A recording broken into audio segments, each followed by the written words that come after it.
my name is Ochi. I do videos on food, travel, and lifestyle. If you're new to my channel, welcome. If you're an old subscriber, welcome back. For today's video, I'm going to be doing a first impressions review of a cake I received yesterday. So, you guys know I reviewed the Le Sucre Lab DreamCake a couple of months or a few months ago, right? And while, you know, it was tasty, it was everything that you probably would want in a dessert, it was a tad too pricey for me.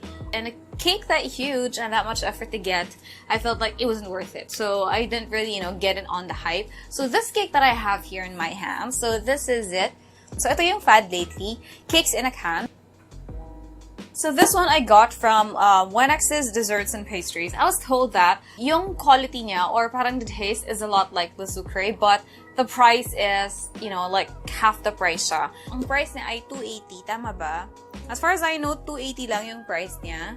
So yung Le Sucre, nakuha namin siya like around 600 because we had to use Grab food. Le Sucre kasi sobrang overhyped. Kaya, ang hirap makakuha before. Ngayon, I think medyo madali na kasi they're able to forecast kung ilan na dapat yung gagawin nila in a day. Pero before, sobrang hirap talaga. Pipila ka pa ng sobrang haba. That's why ang daming resellers. So for this one, it's easily accessible and it's also cheaper.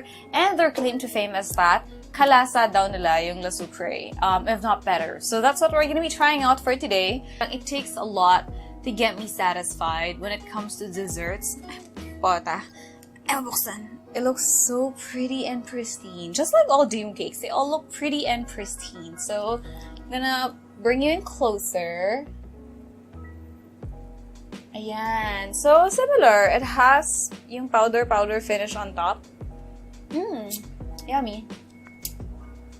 Ugh, so sweet. Really fine cocoa powder.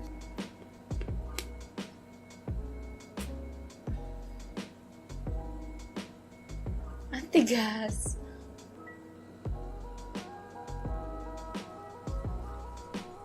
Ayan. So, I already have my first bite.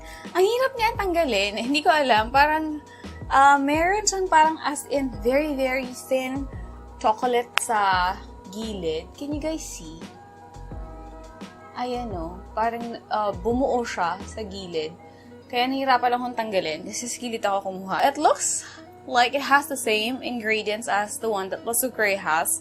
So it has, you know, the chocolate powder on top. And then you have the chiffon, or no, the ganache. That's my chiffon. Tapos, I think that's about it for everything that's going on in here.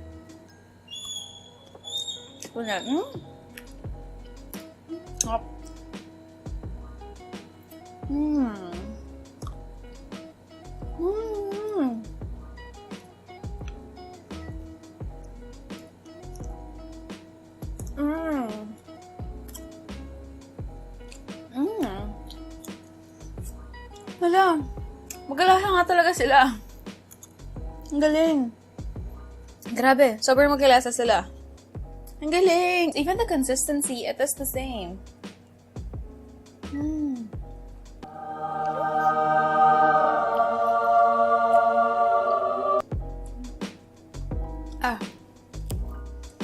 Ganun yung itsura ko kapag sobrang natatamisan ako sa mga bagay-bagay. So, pero ang galing. Ang galing. Magkalasa talaga sila. Alam mo yung sa makeup, if in makeups you have like a high-end brand and a drugstore brand, for example, lipstick, meron siyang ka-shade sa mas murang brand, ang tawag ay dupe, diba? Eto, pwede ba siyang tawaging dupe? This is like a dupe for Le Sucre. Like, you can have the same exact taste, same exact consistency. Wala ba kung ano? Wala naman. Same exact consistency, for a fraction of the price. I feel like this is a good find in fairness. So Wenx, thank you for sending this over to me. I hope people discover more of you kasi ang mura eh. Sayang naman, diba? This is going to be my last bite because again, I don't have a sweet tooth. Hindi ako masyadong mahilig sa matamis. But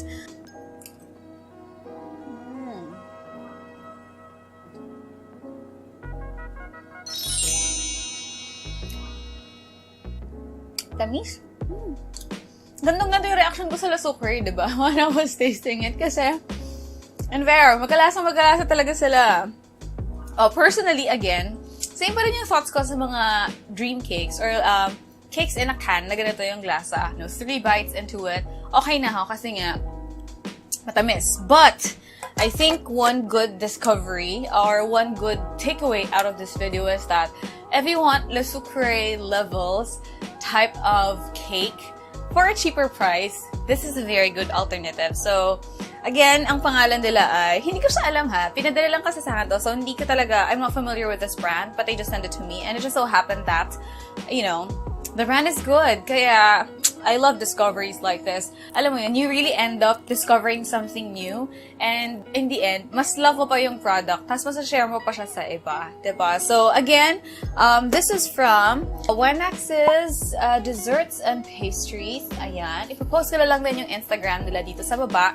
Ang galing, ewan ko, I don't know, do they have like one recipe for DreamCakes? Pero, yung iba kasing natikman ko, hindi naman ganito yung lasa nila. This one just so happened to be like an exact dupe of what le sucre would taste like, so would highly recommend. So, if you guys like the video, make sure that you hit on that like button, and don't forget to subscribe and also click on the bell button beside it so that you get notified every time I get a new post. Thank you guys for watching, and see you guys on my next vlog.